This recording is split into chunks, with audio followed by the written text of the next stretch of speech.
Salut les amis, c'est Isma, bienvenue sur Ce qui me fait kiffer, la chaîne YouTube qui mélange pop culture et street culture. Et ça fait plaisir de se retrouver pour l'épisode 6 de The Mandalorian. Première chose à dire, enfin Din Djarin a parlé plus que 5 phrases dans cet épisode. Donc déjà, c'est un retour un peu sur le devant de la scène de Din Djarin. Mais on est toujours dans un épisode de La Mandalorienne. On va développer ça dans quelques minutes. Avant tout, les différents messages de routine.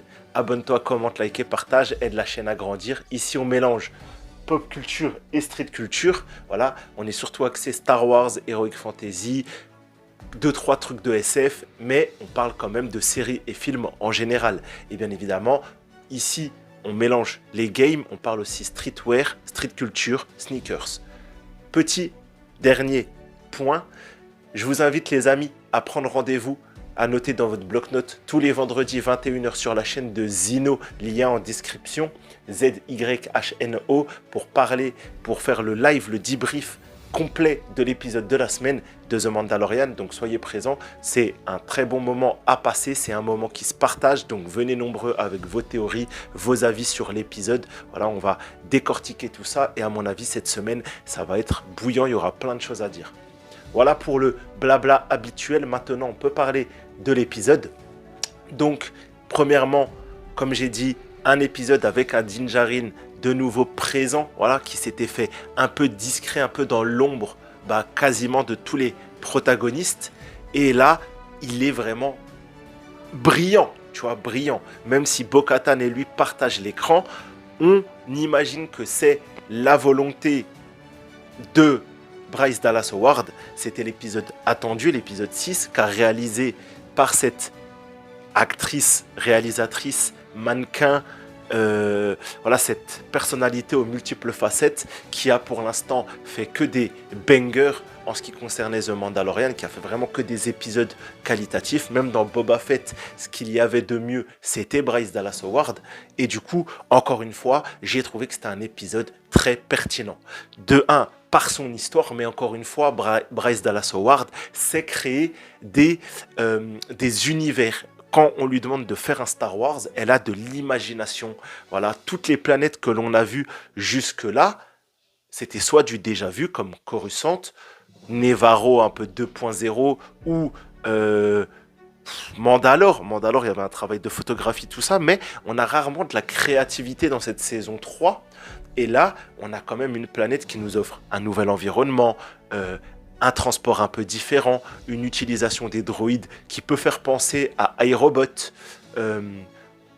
Les jeux, genre voilà, toute cette fête du roi, enfin de la reine et du commandant, interprété par Jack Black. Donc Jack Black dans Star Wars, moi ça m'a régalé, c'est un de mes acteurs des années 2000 préférés. Donc voilà, on a un moment le jeu là qui joue à la fin le genre de bowling, pétanque, où il faut faire passer dans les différentes cibles, tout ça. Voilà, ça c'est du Bryce Dallas Howard, c'est de l'imaginaire, c'est vraiment de la créativité de petits détails qui viennent enrichir et embellir un univers. Donc à ce niveau-là, sur l'aspect visuel, c'était très très bien. Au niveau de la nostalgie, on a plusieurs points très importants. Voilà, je vais essayer de ne pas me perdre parce que les amis, je vous invite bien évidemment à vous rappeler que tous les vendredis à 17h, je poste ma vidéo secret et easter egg de l'épisode de la semaine qui s'accompagne bien évidemment avec cette review. Donc voilà, pareillement, soyez vifs pour vendredi 17h. Mais grosso modo, voilà, un petit rappel sur la relation que Din Djarin a eue avec les Ugnaughts. Un rappel aussi aux droïdes. Voilà, c'était un épisode qui était un peu un hommage à ce qu'on avait dans la prélogie, que ça soit autant, attention gros spoiler de fin de l'épisode, que ça soit autant le parti politique auquel adhère le méchant de l'épisode. Bien évidemment, je parle de cet acteur d'ailleurs qui est connu, mais j'ai oublié son nom.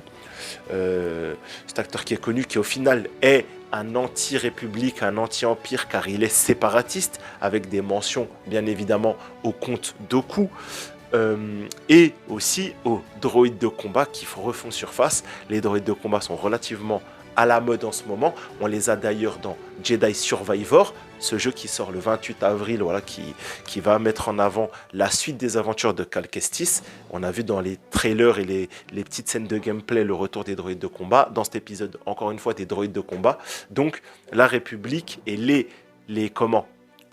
pas les cicatrices, mais les vestiges de la guerre des clones toujours présents. D'ailleurs, des refs de Bo-Katan qui a participé à la guerre des clones sur un aspect mandalorien, mais voilà, depuis Mandalore. Mais en tout cas, elle les a connus, surtout que Mandalore, c'était la période où elle était indépendante et pacifiste, et les droïdes de combat, ils n'en voyaient pas tous les jours, mais voilà, il y a des rappels, il y a des flashbacks, et c'est très très bien joué. On a un épisode qui va s'orienter vraiment enquête policière. Moi, j'ai trouvé que c'est le meilleur épisode des 6. Pour l'instant, c'est ce qu'on a eu de mieux. Je sais que beaucoup de gens ont aimé l'épisode de la semaine dernière. Moi, disons que les tenants et les aboutissants autour de la scène d'action m'avaient perdu. La scène d'action, je l'avais trouvé bien. Mais cet épisode mêlant enquête policière, duel final entre deux Mandaloriens importants et voilà, des droïdes de combat, du Din Djarin à la fois drôle et à la fois charismatique. Je trouvais ça, voilà, un très bon épisode de 46 minutes. Ce que j'ai pas trop développé encore dans cette review, bien évidemment, c'est l'intro qui nous met en avant le croiseur léger des Mandaloriens. Est-ce que c'est la première piste qui va nous révéler que ce sont eux qui ont libéré Moff Gideon? Ça m'étonnerait parce que Moff Gideon, c'est vraiment l'ennemi des Night Hall. C'est ces gens là sur cette planète qui s'appellent Plaisir 15. C'était voilà le Axwos, le clan Wos, ça me dit rien. C'est vraiment les anciens partenaires de Bo-Katan, donc Moff Gideon est leur ennemi juré.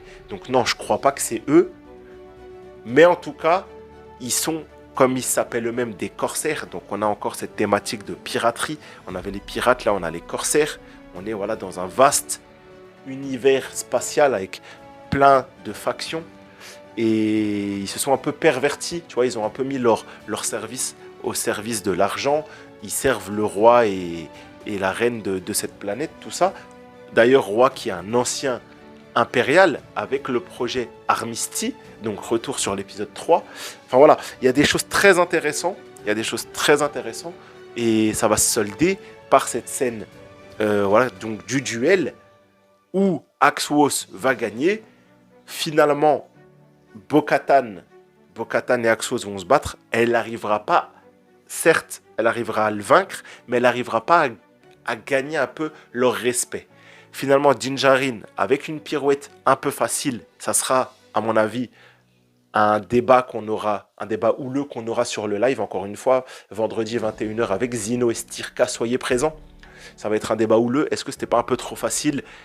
Même si j'ai trouvé ça au final relativement crédible, c'est vrai que la créature sur Mandalore a vaincu Din, donc le sabre est passé, en tout cas de façon honorifique, dans les mains du gagnant, et le fait que Bo-Katan ait vaincu la créature en plus à l'aide du sabre, bah ça fait de Bo-Katan, d'une certaine façon, oui, la propriétaire de l'arme emblématique des Mandaloriens.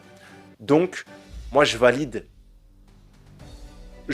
même si au final ça a manqué d'un petit côté épique, même si on avait quand même le thème du Mandalorien qui s'est fait rare ces derniers épisodes, avec un Din Djarin qui se place sur la droite de Bo-Katan, donc à la gauche de l'écran, et vraiment au centre, c'est Bo-Katan qui dégaine le sabre, et du coup on a encore ce rappel à la Mandalorienne.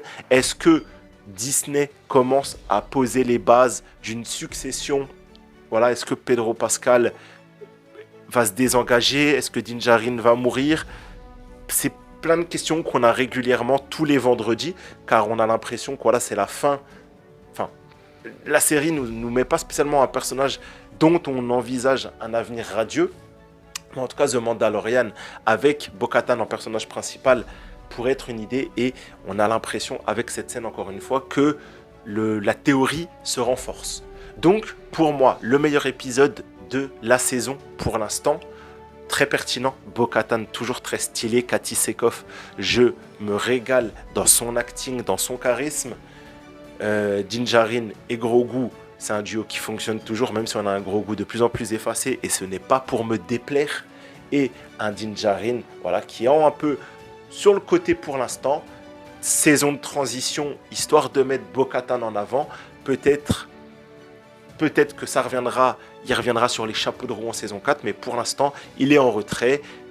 Même si là, il a eu plus de place, espérons que le final sera centré sur lui, personnellement, même si j'aime beaucoup Bo-Katan. Mais voilà, c'était en tout cas un super moment. Voilà, je me suis régalé. C'est un épisode que je vais revoir d'ici vendredi, ça c'est sûr.